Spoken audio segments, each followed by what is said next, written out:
Hello everyone, myself Dr. Khan sir. I welcome to all of you and my YouTube channel Global Study. Please like, subscribe and this channel.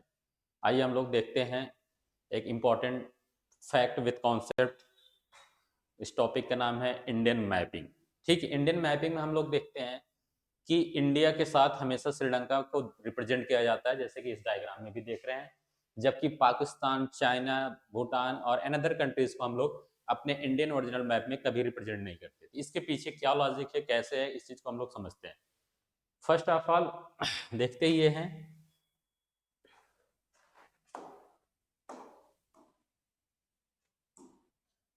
Maritime एक maritime ला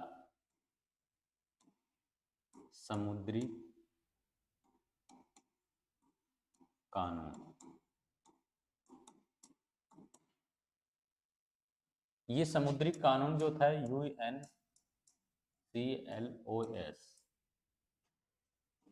1956 में हुआ था। Then इसका 1973 and 1983 में, sorry,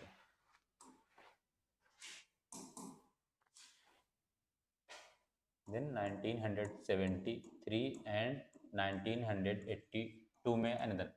ये आपका क्या है, United United Nations Convention on law of sea. ठीक है, तो 1956 में जो भी समुद्री सीमा से लगे हुए देश थे, इनका एक अपने सम्मेलन बुलाया गया, यानी कन्वेंशन बुलाया गया, मीटिंग हेल्ड किया गया। यूनाइटेड नेशन इसको किया था 1956 इस पे, जैसे कि एक समुद्री कानून का पास किया गया था। ये 1956 में जो मीटिंग हुई थी, 1956 मीटिंग का जो भी कंक्लूजन था वो 1958 में रिजल्ट आता है, उसके बाद को उस ट्रीटी को एग्रीमेंट में लिया जाता है। देन इसका अनदर जो यूएनएससीएलओएस के मीटिंग, फिर सेकंड एंड थर्ड जो मीटिंग बुलाई जाती है 1973 1982, देखा जाता है जो 1956 में जो एग्रीमेंट किया गया, जो ट्रीटी किया गया, उसको रेटिफाइड किया गया और कंट्री से देखा गया उसका इम्प्लीमेंटेशन हो रहा है या नहीं। तो इसको जो कानून बनाया गया था, इसका नाम दिया गया मैरिटाइम लॉ। मैरिटाइम लॉ में ये बात बोली गई थी कि आपका बेस लाइन से यानी बेस लाइन से आपका 200 नॉटिकल माइल्स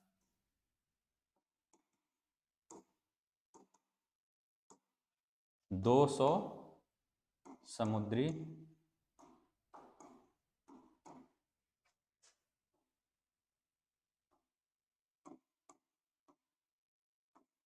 समुद्री मील का, और ये क्या है, आधार रेखा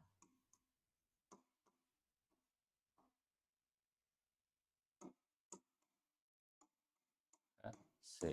ठीक है, इस कानून में ये बताया गया था कि आपका बेस लाइन से 200 नॉटिकल माइल्स तक का जो एरिया होगा वो आपका समुद्री क्षेत्र कहलाएगा, किसी भी एक कंट्री जो उस सराउंडिंग में होगी। क्लियर? तो अब इस चीज में देखना है हमें कि ये बेस लाइन क्या है, इस चीज को समझना है। It is basically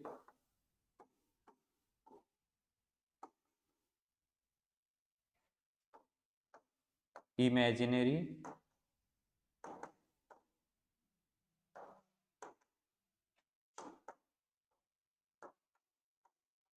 join the zigzag course of any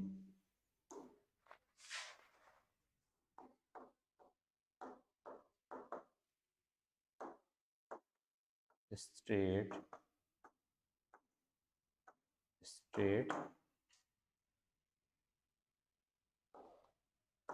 line।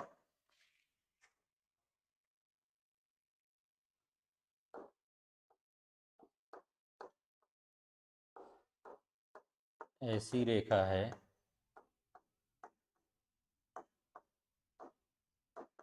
जो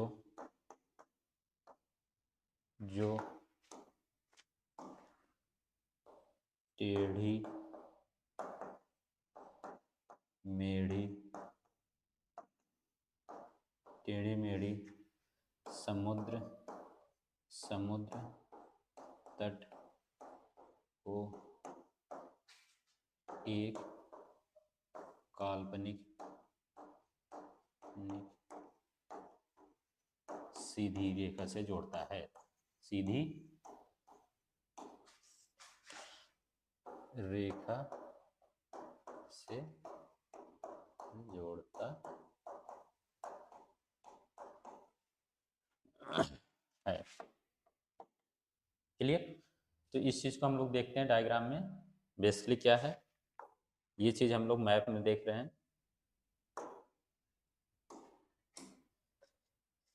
ये इंडियन कोस्ट है, ठीक है। ये पूरा एरिया जो आपको दिखाया जा रहा है, इस तरीके से एक लाइन ड्रा की जा रही है जो कि पैरेलल रिप्रेजेंट किया जाएगा, ठीक है। ये इस तरह, क्योंकि किसी यहाँ पे देख रहे हैं कि इनवर्ड प्रोजेक्टेड है आपका, ये आउटवर्ड निकला हुआ है, यानी ये बाहर, ये अंदर की तरफ दिख रहा होगा, ये बाहर की तरफ, ठीक है। भुवनेश्वर उड़ीसा वाला चीज है, ये समुद्र में जा रही है, फिर ये बैक जा रही है, फिर ये आपको आंध्र प्रदेश वाला जो नीचे दिख रहा है, ये न कहीं बैक मैप में इंडिया की तरफ ज्यादा इनवर्ड लैंड की तरफ दिख रहा है। फिर इसके बाद तमिलनाडु कोस्टल एरिया की तरफ जा रहा है। तो कहीं न कहीं जो समुद्री तट जो दिख रहा है वो टेढ़ी मेढ़ी है, कहीं बाहर दिख रहा है, कभी अंदर की तरफ जा रहा है। इस तरह इधर आपको वेस्टर्न घाट में, पश्चिमी घाट के क्षेत्र में भी देखेंगे।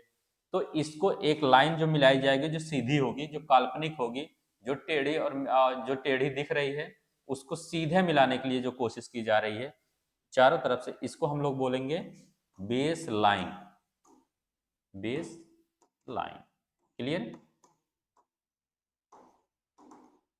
ये बेस लाइन है आपका। इस बेस लाइन से आपको, क्लियर, जो भी आपके डिस्टेंस होंगी समझने की कोशिश करना। ये अप्रोक्सीमेटली 200 नॉटिकल माइल्स क्या है, ये पूरी जो आपको दिखाया जाएगा क्या होगा, ये डिस्टेंस जो दिखाया जा रहा है 200 नॉटिकल माइल्स की दूरी,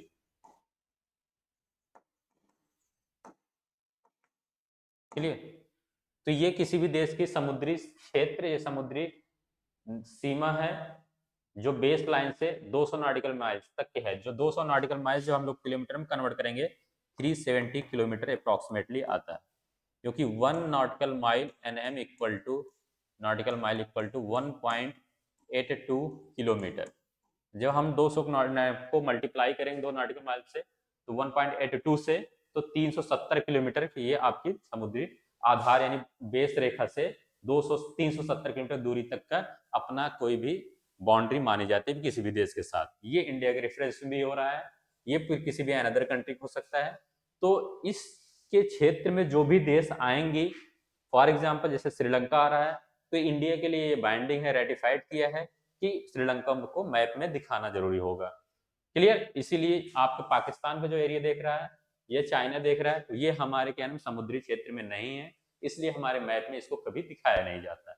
लेकिन समुद्री क्षेत्र में श्रीलंका है, इसलिए हम लोग श्रीलंका को मैप में हमेशा दिखाते हैं। श्रीलंका से दूरी जो अप्रोक्सीमेटली, यानी आपका इंडिया का जो मेन लैंड की दूरी आपको कितना दिखता है, ये अप्रोक्सीमेटली है, क्लियर?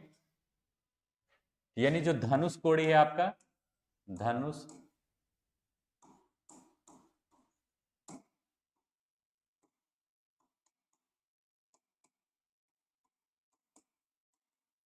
कहां पर है, ये तमिलनाडु में, तमिल